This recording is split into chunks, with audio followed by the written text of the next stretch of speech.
Doctor Ambedkar ने कहा था कि मैं किसी देश की प्रगति इस पैमाने पे मापता हूं कि उस देश की महिलाएं कितनी प्रगतिशील और सक्षम हैं। बाबा साहब अंबेडकर की इस बात का मान और भारतीय संविधान की ताकत को आज सही मायने में विंग कमांडर व्योमिका सिंह और कर्नल सोफिया कुरैशी ने चरितार्थ कर दिया। डॉक्टर अंबेडकर ने कहा था कि मैं किसी देश की प्रगति इस पैमाने पे मापता हूं कि उस देश की महिलाएं कितनी प्रगतिशील और सक्षम हैं।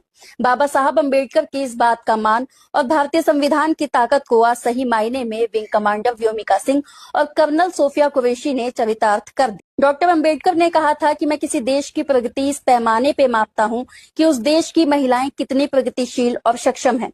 बाबा साहब अंबेडकर की इस बात का मान और भारतीय संविधान की ताकत को आज सही मायने में विंग कमांडर व्योमिका सिंह और कर्नल सोफिया कुरैशी ने चरितार्थ कर दिया। डॉक्टर अंबेडकर ने कहा था कि मैं किसी देश की प्रगति इस पैमाने पे मापता हूं कि उस देश की महिलाएं कितनी प्रगतिशील और सक्षम हैं।